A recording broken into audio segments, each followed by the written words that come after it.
ආයිබෝවන් අංගී මල්ලි. ඉතින් අද අපි කතා කරන්න සූදානම් වෙලා ඉන්නේ ඕගොල්ලන්ගේ 8 වසර.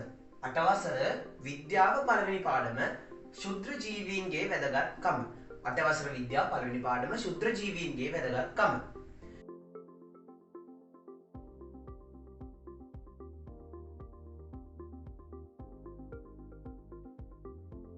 දැන් අපේ නංගිට මල්ලට මේ ශුද්‍ර ජීවීන් කියන වචනේ අලුත් වෙන්නේ නැතිනේ. ඉතින් මම ඔයගලන්ට මුලින්ම කියන්නම් අපේ මේ ලෝකෙ ගත්තොත් මේ මිනිස්සු ඒ වගේම සත්තු ගත්තොත් අපි එදිනදා දකින බල්ලා පූසා අලියා මේ වගේ සත්තු අපි හඳුන්වන්නේ මහා ජීවීන් කියලා. ඒ කියන්නේ සාමාන්‍යයෙන් මේ ශුද්‍ර ජීවීන්ට වඩා ප්‍රමාණයෙන් විශාල කට්ටිය මහා ජීවීන් කියලා අපිට හඳුන්වන්න පුළුවන්. එතකොට ඔවුන් හඳුන්වන්නේ මහා ජීවීන් කියලා. එතකොට මේ මහා ජීවීන් අතරේ ශුද්‍ර ජීවීන් කියන්නේ කවුද? මේ ශුද්‍ර ජීවීන් කියන්නේ ඒකට ඔයගලන්ට නිර්වචනයක් දීලා තියෙනවා ඔයගලන්ගේ විද්‍යාව පොතේ. එතකොට මේ ශුද්‍ර ජීවීන් කියලා අපිට හඳුන්වන්න පුළුවන් වෙන්නේ ශුද්‍ර ජීවීන් කියලා අපිට හඳුන්වන්න පුළුවන් වෙන්නේ තනි සෛලයකින් හෝ සෛල කිහිපයකින් ගොඩනැගී ඇති. ඒකයි මුලින්ම ලියාගමුකෝ. දැන් අපි මේ මහා ජීවීන් කියන එක අයින් කරමු. එතකොට මේ මහා ජීවීන් කියන්නේ අපි එදිනදා දකින ශුද්‍ර ජීවීන් හැර අනිකුත් සතුන් කියන්න පුළුවන්.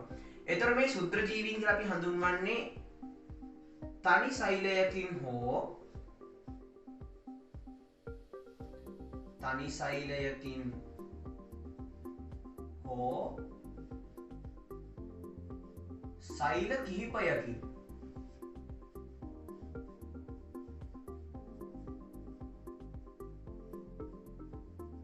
සෛල කිහිපයකින් ගොඩ නැගී ඇති.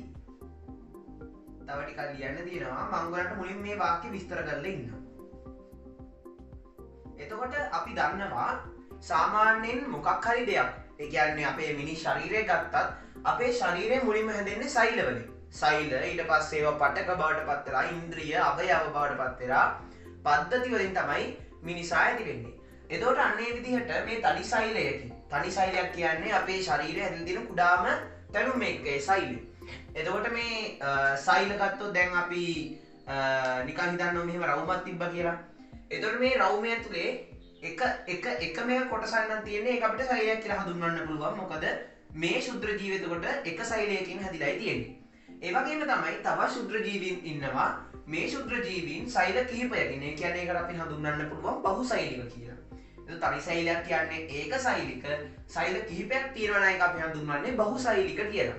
එතකොට මේ සෛල කිහිපයක් මේ විදිහට සෛල කිහිපයකට බැඳිලා එතකොට ඒ වගේ මේ ශුද්‍ර ජීවීන් නිර්මාණය වෙන්න පුළුවන්. එතකොට අන්න ඒක තමයි අපිට මේ නිර්වචනේ මුලින්ම දීලා තියෙන්නේ තනි සෛලයකින්. ඒ කියන්නේ ඒක සෛලිකයෙක් හෝ සෛල කිහිපයකින් බහුසෛලිකයෙක් වෙන්න පුළුවන්. ඒ වගේම තමයි තවත් ලක්ෂණයක් අපිට දීලා තියෙනවා පියවි ඇසට පැහැදිලිව නොපෙනෙන. පියවි ඇසට පැහැදිලිව නොපෙනෙන.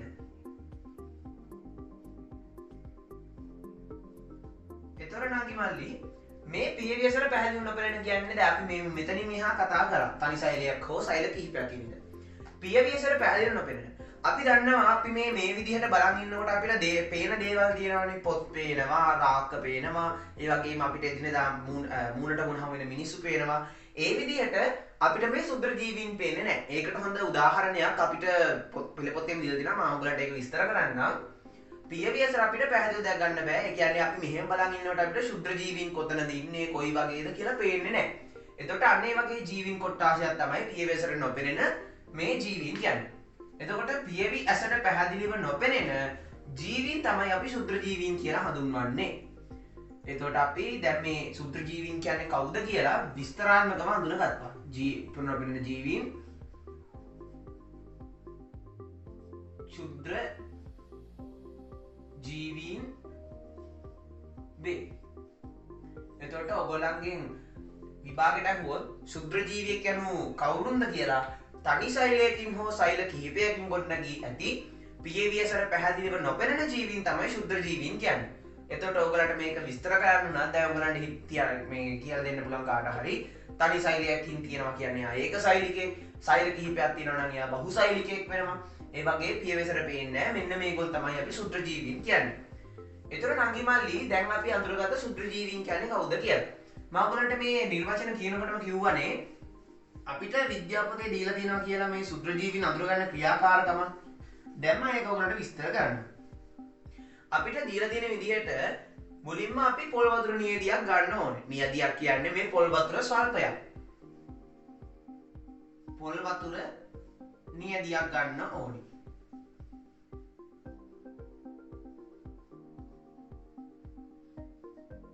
ඊට පස්සේ අපි මේක අපිට සාමාන්‍යයෙන් ගෙදර ගන්න බැරි වෙයි. මොකද අපිට මේකට ආලෝක අන්වීක්ෂයක් ඕනේ වෙනවා. අපිට මේක විද්‍යාගාරයේදී ගොඩක් රට ඔයගොල්ලෝ ඉස්කෝලේදී කරන්න පුළුවන්. ආලෝක අන්වීක්ෂයක්.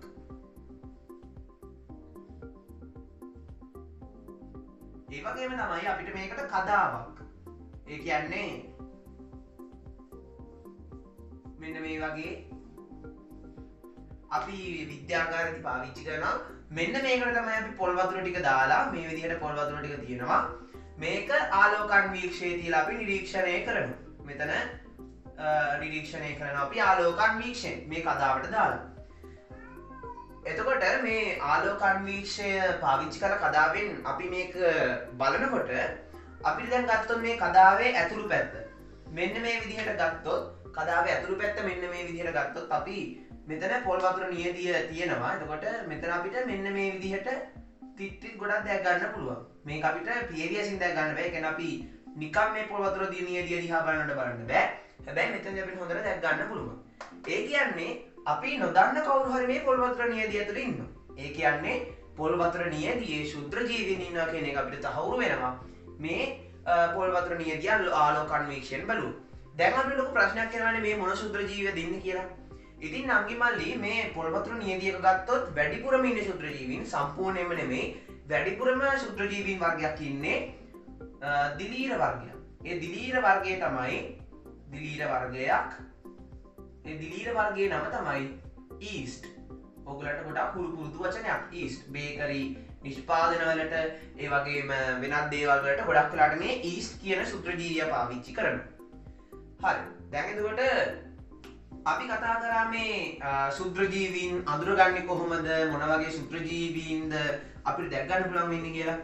දැන් අපි දැනගමු මේ සූත්‍ර ජීවීන් මොන වගේ පරිසරවලද ඉන්නේ කියලා. සූත්‍ර ජීවීන් ගත්තොත් යාළුවනේ අපිට දැන් දැක් ගන්න බෑනේ කොයි වගේ තැන්වලද ඉන්නේ කියලා. එතකොට අපි මොකක් හරි දෙයකින් නිරීක්ෂණය කරාම අපිට මේගොල්ලෝ වායු ගෝලය තුළ ඉන්නවා මේ සූත්‍ර ජීවීන්. ඒ වගේම පස තුල ඔයගොල්ලෝ 7 වසර ඉගෙනගෙන තියෙනවා රයිසෝබියම් කියන බැක්ටීරියාව පසේ ඉඳන් මේ රනිල ශාකවල මූලකටි තුල ඉඳන් නයිට්‍රජනීය පෝෂක සපයනවා කියලා. ඒ කියන්නේ පස තුලත් මේ ශුද්‍ර ජීවීන් ජීවත් වෙනවා. ඒ වගේම තමයි අපි ගත්තොත් මේ අපේ අපට තියෙන අවකාශයේ වාතය තුලත් මේ වායු ගෝලය තුල ශුද්‍ර ජීවීන් ඉන්නවා.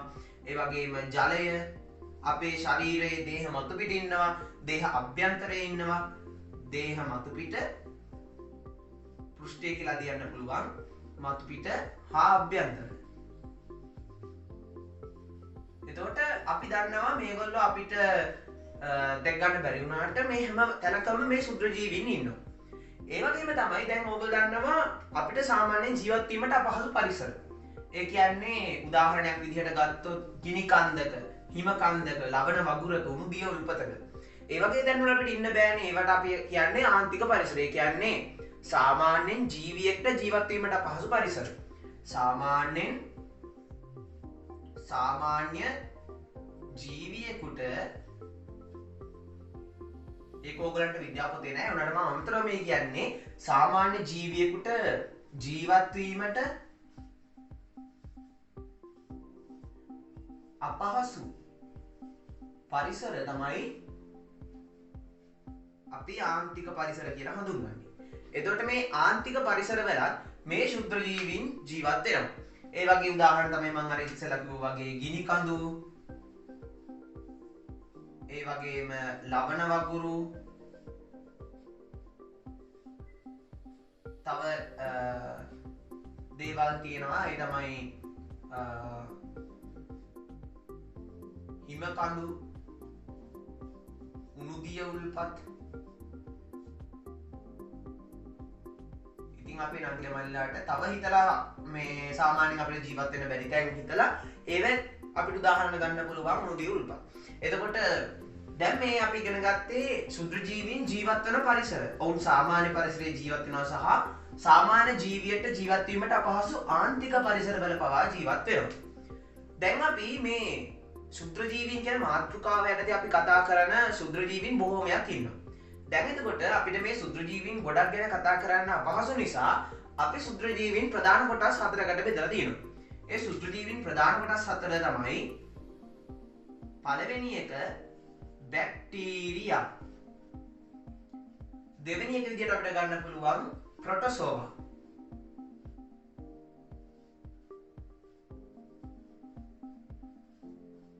ඒ වගේම තවත් කාණ්ඩයක් තමයි ඇල්ගි. ඒ වගේම තවත් කාණ්ඩයක් ඉන්නවා දිලීර. දැන් මම ඉස්සෙල්ලා ඔයගොල්ලන්ට කිව්වේ 4යි කියලානේ. ඔව්. දැන් එතකොට අපි මේ දිලීර බැක්ටීරියා ප්‍රොටෝසෝවා ඇල්ගි දිලීර මේ වගේ කාණ්ඩ ගත්තොත් ප්‍රධාන 4යි තියෙන්නේ. ඒ වුණාට නංගි මල්ලි අපි දන්නවා වෛරස්. සාමාන්‍යයෙන් අපිට පසු කාලේනම COVID-19 ඒ වගේ දේවල් වෛරස් වලට අයිති වෙන්නේ. මේ වෛරස කියන්නේ ජීවී අජීවී ලක්ෂණ දෙකම පෙන්වන ශුද්‍ර ජීවී කාණ්ඩයක් විදිහට අපි දැනට ඉගෙන ගන්න දෙයක්. එතකොට අපිට මේ වෛරස කියන කාණ්ඩයත් මේ ශුද්‍ර ජීවීන්ට ගන්න බෑ. එතකොට සම්පූර්ණ 5ක් වෙනවා.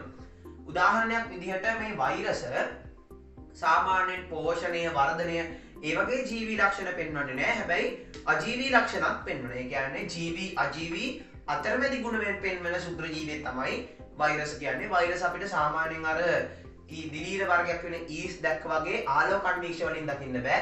ඒ නිසා වෛරස් අපිට දැක් ගන්න පුළුවන් වෙන්නේ ඉලෙක්ට්‍රෝන අන්වීක්ෂ මගින්. ඉලෙක්ට්‍රෝන අන්වීක්ෂ මගින්. එතකොට මේ අපි බැක්ටීරියා වලට උදාහරණ ගත්තොත් අපි දන්නවා ස්ට්‍රෙප්ටොකොකස් ඒ වගේ බැක්ටීරියා ගොඩක් ඉන්නවා. ඒ වගේ බැක්ටීරියා අපිට ඉස්සරහ ශ්‍රේණියේදී කතා කරන්න පුළුවන් නවයවස්ත්‍ර විශේෂයෙන්. ඒ වගේම ප්‍රොටෝසෝවා ගත්තොත් අපි දන්න පැරමීසියම්, ඇමීබා, එවුග්ලිනා ඒකත් මම සුට්ටක් ලියන්නම්. ඇමීබා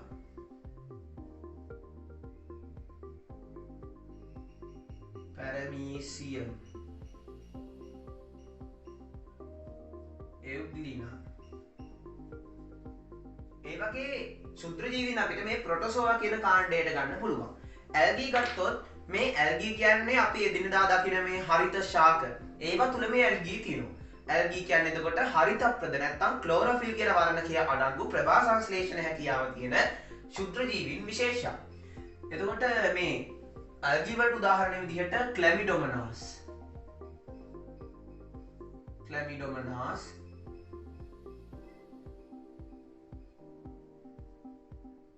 මේ ශුද්‍ර ජීවීන් දෙන නම් ඔයගලන්ට ඉගෙන ගන්න නෑ දැන් 9 වසරට තියෙනවා. එතකොට ඔයගලන්ට ස්පයිරොගයිරා කියන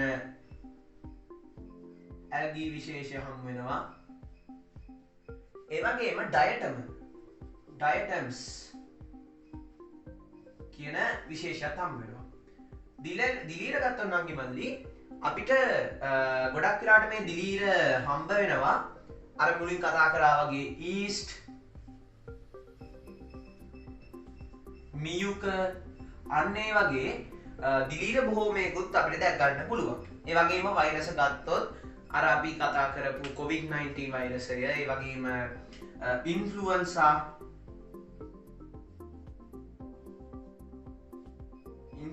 වෛරස, ඉන්ෆ්ලුවන්සා, ඉබෝලා මෙන්න මේ වගේ ඊට පස්සේ ජලබීතිකා බැක්ටීරියා ගණයට අයිති වෙන්නේ. එතකොට මෙන්න මේ වගේ ගොඩක් වෛරස් අපිට දැක් ගන්න පුළුවන්. එතකොට මෙන්න මේ ටික තමයි අපිට මේ මාතෘකාවට තියෙන මේ බැක්ටීරියා ඒ වගේම ප්‍රොටෝසෝවා ඇල්ගී දිලීර වෛරස කියලා අපිට ප්‍රධාන කාණ්ඩ කිහිපයකට බෙදාවෙන් ගන්නවා. එතකොට බැක්ටීරියා, ප්‍රොටෝසෝවා, ඇල්ගී, දිලීර සහ වෛරස. එතකොට මේ ටික තමයි නංගි මල්ලි අපිට ශුද්‍ර ජීවීන් කියලා කාණ්ඩ වලට බෙදන්න පුළුවන් වෙන්නේ. ඒ වගේම අවසාන වශයෙන් අපිට ඉගෙන ගන්න තියෙනවා මේ අපි ශුද්‍ර ජීවීන් නිරීක්ෂණය කරනවානේ ආලෝක අන්වීක්ෂයෙන්. අපි නිරීක්ෂණය කරන්නේ ආලෝක අන්වීක්ෂය මගින්. ආලෝක අන්වීක්ෂය මගින්. එතකොට මේ ආලෝක අන්වීක්ෂය මුලින්ම හොයාගත්තේ කවුද? අපේ සමහර යාළුවෝ දන්නවා ඇති. ඒ තමයි 1674 වර්ෂයේදී නෙදර්ලන්ත ජාතිකයෙක්. ඔව්. නෙදර්ලන්ත ජාතික ඇන්ටන් වෑන් ලීවන්හුක් කියන විද්‍යාඥයා විසින් තමයි ආලෝක අන්වීක්ෂය මුලින්ම හොයාගත්තේ. ඔහු හොයාගත්තේ සරල අන්වීක්ෂයක්. ඇන්ටන් වෑන් ලීවන්හුක් කියන විද්‍යාඥයා තමයි මේ ආලෝක අන්වීක්ෂයට කලින් සරල අන්වීක්ෂයක් හොයාගත්තේ. ඔහු මේ සරල මේ නෙදර්ලන්ත ජාතික ඇන්ටන් වෑන් ලීවන්හුක් විද්‍යාඥයා විසින් සරල අන්වීක්ෂය හොයාගත්තට පස්සේ මුලින්ම නිරීක්ෂණය කළේ කිරණ ඇබේ තියෙන සෛල. ඔයගොල්ලෝ දන්නවා කිරණ ඇබයක් ගත්තොත් අපි දන්නවා මෙන්න මේ විදිහේ මේකක් තියෙන. එතකොට ඔහු මේ කිරණ ඇබේ සෛල මෙන්න මේ විදිහට නිරීක්ෂණය කරා. ඉතින් මේ විදිහට ඔහු සෛල නිරීක්ෂණය කළා. දැන් මේගොල්ලෝ කතා කරන්නේ ඉංග්‍රීසි භාෂාවනේ. එතකොට ඇන්ටන් වෑන් ලීවන්හුක් කියන විද්‍යාඥයා මේ සෛලයට නම තිබ්බේ සෙල් කියලා. එතකොට ඒක තමයි පසු කාලීනව අපේ සිංහල භාෂාවට සෛල කියලා ආවේ. ඉතින් මේක තමයි දැන් මේ ඉතිහාසය ගැන කොටස් නම් අපි 8 වසරට නම් ගිලවලිට නෑ. ඒ වුණාට මේවත් දැනගන්න එක හොඳයි. ඉතින් අන්නේ විදිහට තමයි නංගිමල්ලි මේ ආලෝක අන්වීක්ෂය හොයාගත්තට පස්සේ අපි එතෙක් නොදුටුපු ලෝකයකට අපිට එන්න පුළුවන් වුණේ. හරි. දැන් එහෙනම් අපි අද කතා කරා සුද්‍රජීවීන් කියන්නේ කවුද? ඒ වගේම මේ සුද්‍රජීවීන් අඳුරගන්නේ කොහොමද? ඒගොල්ලන්ගේ වර්ග මොනවාද? ඒ වගේම මේ ආලෝක අන්වීක්ෂය ඉතිහාසය ගැන. ඉතින් ඔයගලන්ට ආරාධනා කරනවා අද අපි මේ කතා කරපු 8 වසර පළවෙනි පාඩම ඉවර කරනකම් අපිත් එක්ක ඉන්නේ. ඒ වගේම 6 7 8 9 විද්‍යාව සියලුම පාඩම් සහ ICT ඉංග්‍රීසි මීඩියම් සියලුම පාඩම් මගේ අගන ටෙක් ලැබ් YouTube channel එකෙන් ඔයගලන්ට නරඹන්න පුළුවන්. එහෙනම් අමතක නොකර මගේ YouTube channel එක subscribe කරන්න. එහෙනම් මේ ළඟ lesson එකකින් අපි හමු වෙමු. ඊළඟ පාඩමෙන් අපි හමු වෙමු. ඔයාලා හැමදෙනාටම තෙරුවන් සරණයි.